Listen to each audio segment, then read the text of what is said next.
Okay, Sarah, permission to connect with you. Yes.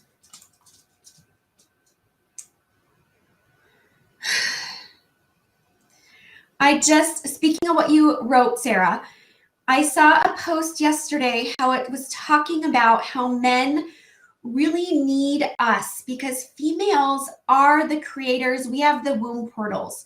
And this is not to speak, negatively of men. It's just the way that we were created and our energy, life force. And so we have the ability to feed those people that we're closely connected into that are males, and they can grow and get very prosperous or like have increased abundance just by being connected to a female.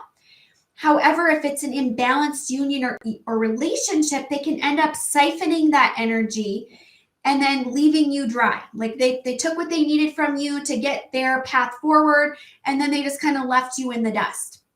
This is where it's really important to have sovereignty over our energy field so that we are not allowing people to siphon us. If we choose to give energy, like I'm choosing to give energy today to do this live video, I'm choosing to connect with people to assist you and send you, healing energy and helping your body heal itself. That's a choice. It would be different if everyone on this live stream was like sucking me dry. You could probably literally see me wither away. And that does happen. I get clients, and it's not, I would say that they are intentionally doing it, but subconsciously they are siphoning. They're like, oh my gosh, she looks like she has good energy. We want some of that. And then they siphon you. This can happen at the grocery store. This can happen anywhere, even online. People observing your content can siphon you. So you have to make sure that you are having a strong energy bioshield. This is why I teach this class, why I call it a foundation of what we all should be doing as energy hygiene. So let me connect with you, Sarah, and see if there's something that I can do specifically to assist you. But it feels like when you commit to somebody, you open your energy field, which ideally we can do that. I put up energy fields that only energy for my best and highest good can come in, and energy that is for my best and highest good to release will go out. And that way there's this buffer that my emotions or my mental state are not going to just say, oh my gosh, I love you. Open up my energy field, take everything of me. It's always there, even when I'm in close contact with my children or my husband. It's not a wall, it's a shield. And I'm maintaining my energy so that I can assist you, so that I don't get sucked dry and I'm out in bed for 2 weeks because all my energy was siphoned from everyone around me.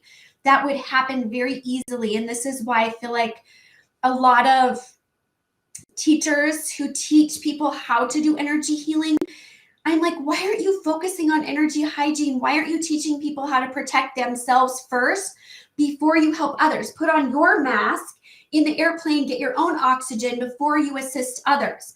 Because by not doing that, then we get drained and we are left high and dry. And that is not for our best and highest good. That is not our path of abundance and prosperity.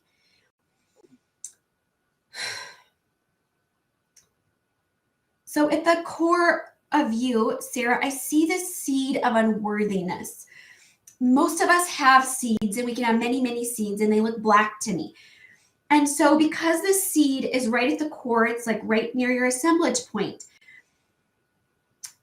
it leads to false core beliefs that I'm not worthy and I just have to give more and maybe they'll accept me if I just do more, because you feel like with who you are, it's just not enough. And most of us have this seed, I will say. Does this go deeper? So this seed actually connects to a core wound. I want to say 52 lifetimes ago. And that's relative, and you'll find out why. I'm going to talk about this in a minute.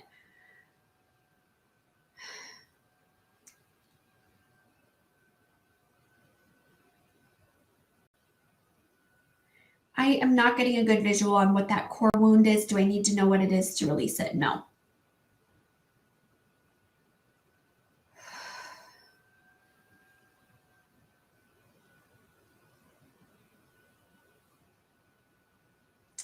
when I looked at your core wound, I just saw pure darkness. And now that I'm clearing that energy from you, I see like the spark of light within being reignited, and I'm starting to see light in that scene again. So hopefully this helps you, Sarah.